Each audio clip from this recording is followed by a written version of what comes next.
इस दर्शन गांव की 20 महिलाओं ने मिलकर एक स्वयं सहायता समूह का गठन किया और इस स्वयं सहायता समूह के माध्यम से इन्होंने टोकरी बनाने का काम करने की सोची। इस कार्य को शुरू करने के लिए उन्हें पूंजी की ज़रूरत थी, तो उस पूंजी के लिए इन्होंने पंजाब नेशनल बैंक से 15,000 का ऋण लिया। उस 15,000 के ऋण के माध्यम से इन्होंने आपस में इन 20 महिलाओं ने मिलकर टोकरी बनाना शुरू किया। टोकरी बन जाने के बाद जब उन्होंने इस टोकरी को बेचा तो देखा कि उनको 6,000 रुपये का मुनाफा हुआ और इस 6,000 रुपये के मुनाफे को उन्होंने अपने सभी सदस्यों में बराबर बराबर बांट लिया और पर सदस्य 300 रुपये सबको मिला। और ये 300 रुपये उन्होंने कहाँ जमा किए? अपने पास घर पे नहीं रख के पंजाब नेशनल बैंक में ही सभी सदस्यों ने अपना अपना एक अपने नाम से अकाउंट खोला और उस अकाउंट में उन्होंने 300 रुपये जोड़ लिए। और इस तरीके से धीरे धीरे ये जो 6,000 का या पर सदस्य 300 रुपये का जो प्रॉफिट हुआ, इससे उनको मोटिवेशन मिला, उनका मनोबल बढ़ा और उन्होंने फर्दर टोकरी बनाना शुरू किया। इस तरीके से यह सेल्फ हेल्प ग्रुप चल पड़ा और इसकी महिला सदस्यों की संख्या भी फिर धीरे धीरे बढ़ने लगी। आज की डेट में यह सेल्फ हेल्प ग्रुप काफ़ी नामी सेल्फ हेल्प ग्रुप है उस प्रखंड यानी कि गोविंदपुर प्रखंड का।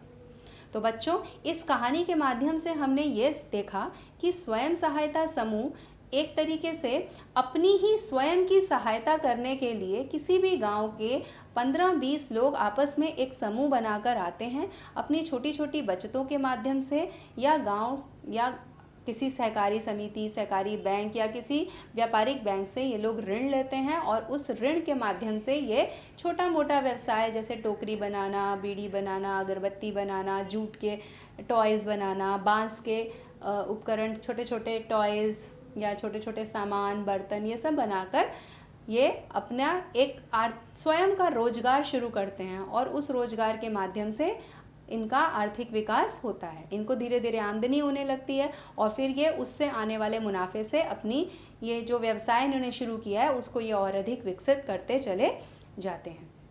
तो बिहार में सेल्फ हेल्प ग्रुप्स जो हैं वो बहुत ज़्यादा विकसित हुए हैं और सेल्फ हेल्प ग्रुप्स के माध्यम से विशेषकर यहाँ की महिलाओं ने बहुत आगे बढ़ चढ़ के स्वयं सहायता समूह का निर्माण किया है और उसके माध्यम से ये आर्थिक क्रियाएं कर रही हैं।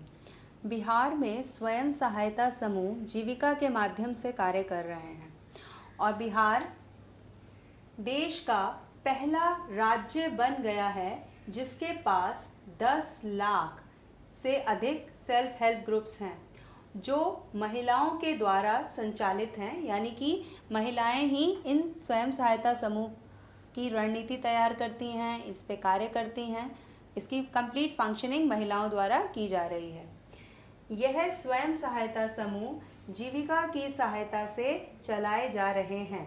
समूह 2007 से ही महिलाओं के सशक्तिकरण और उन्हें आत्मनिर्भर बनाने हेतु राज्य में संचालित विश्व बैंक संपोषित गरीबी उन्मूलन कार्यक्रम के तहत काम कर रहे हैं।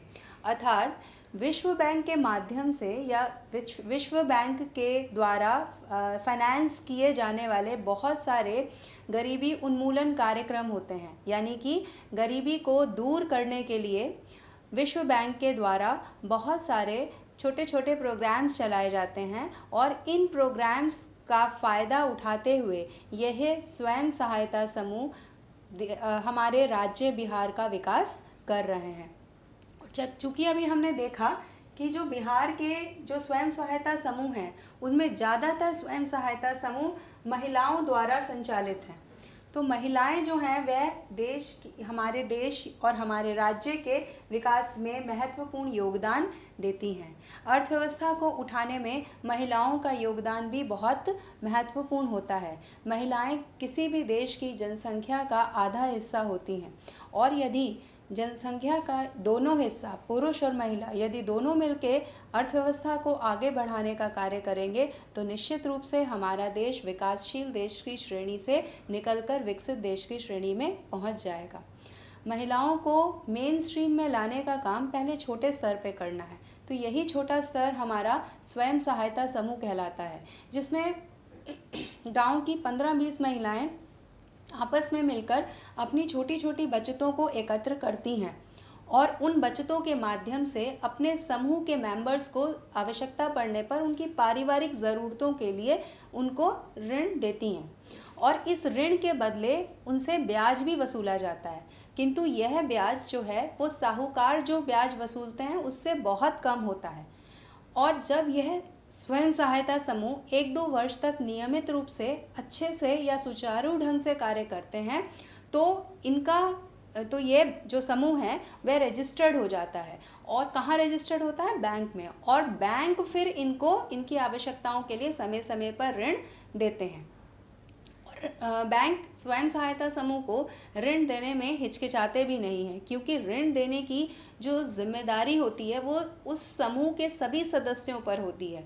किसी एक व्यक्ति पर दबाव या प्रेशर क्रिएट करना थोड़ा डिफ़िकल्ट है, लेकिन पूरे समूह की जिम्मेदारी या कलेक्टिव जिम्मेदारी यदि होती है तो ऐसी स्थिति में बैंक भी ऋण देने से हिचकिचाते नहीं हैं। स्वयं सहायता समूह को बैंक भी ऋण देने से हिचकिचाता नहीं है, क्योंकि यह जो पूरा समूह होता है उसके सभी मेंबर्स उस ऋण को चुकाने के लिए जवाबदेह होते हैं।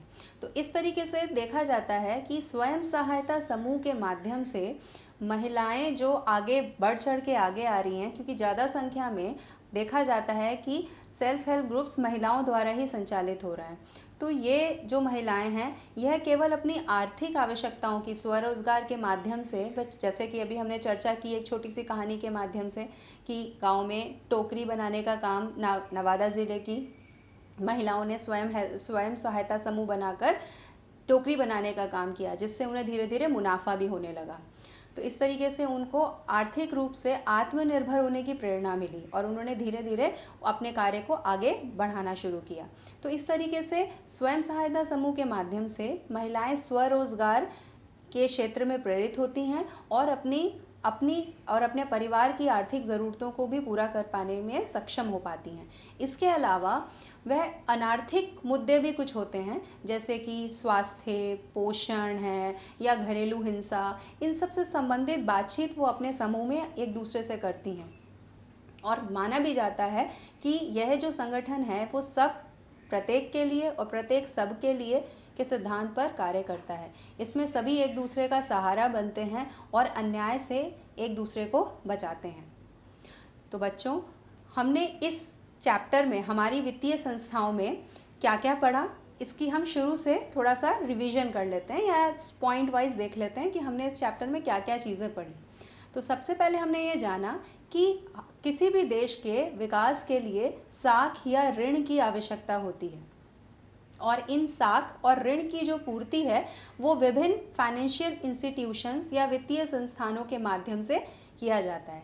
ये वित्तीय संस्थान आपके सरकारी भी होते हैं, निजी भी होते हैं, सेमी गवर्नमेंट होते हैं या अर्ध सरकारी होते हैं, राष्ट्रीय स्तर पर होते हैं, स्टेट लेवल पर होते हैं।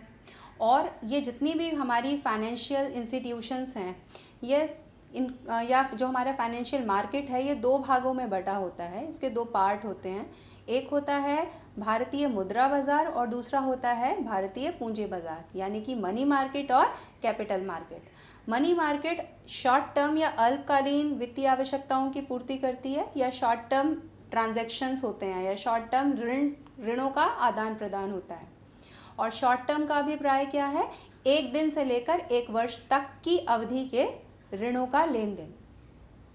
और दूसरी तरफ पूंजी बाजार की बात अगर हम करें तो इसमें दीर्घकालीन ट्रांजैक्शंस होते हैं, यानी कि 1 वर्ष से अधिक अवधि के जो ऋण लिए जाते हैं वो सारे के सारे हमारे पूंजी बाजार के अंतर्गत आते हैं। उसके बाद हमने देखा कि विभिन्न राज्यों में किस तरह की वित्तीय संस्थाएं पाई जाती हैं। तो बिहार राज्य की भी अगर हम बात करें तो यहाँ पर 2 तरह की वित्तीय संस्थाएं हैं, संस्थागत और गैर संस्थागत। संस्थागत वित्तीय संस्थाएं वह होती हैं जो किसी नियम से, किसी रेगुलेशन के माध्यम से कार्य करती हैं, ऑर्गेनाइज्ड वे में काम करती हैं। इसके अंतर्गत आपके बहुत सारे कमर्शियल बैंक्स आते हैं, क्षेत्रीय ग्रामीण बैंक आते हैं, भूमि विकास बैंक हैं, सहकारी बैंक हैं, सहकारी समितियां हैं, ये सब आती हैं। और गैर संस्थागत में आपके क्या क्या आते हैं? वह संस्थाएं आती हैं जो कि कहीं भी पंजीकृत नहीं होती हैं, जैसे कि सेठ, साहूकार, महाजन, नाते रिश्तेदार, व्यापारी इत्यादि। इसके साथ साथ हमने इन सब को जानने के बाद हमने सहकारिता के बारे में चर्चा की कि सहकारिता क्या होती है। आपस में मिलजुल कर कार्य करना, एक दूसरे की पारिवारिक ज़रूरतों के साथ साथ आर्थिक ज़रूरतों को भी पूरा करना। और यह सहकारिता सूक्ष्म वित्त के माध्यम से आगे बढ़ी और उसके बाद में देखा गया कि स्वयं सहायता समूह का कॉन्सेप्ट आया और ये कॉन्सेप्ट हमें बांग्लादेश से मिला। और उसके बाद में स्वयं सहायता समूह को बैंकों से जोड़ दिया गया और बैंक से अब ये स्वयं सहायता समूह ऋण लेते हैं और अपना और अपने गांव का, अपने कस्बे का, अपने ज़िले का, अपने राज्य का, अपने देश का विकास कर रहे हैं। अब हम इसके कुछ ऑब्जेक्टिव क्वेश्चंस को डील करेंगे।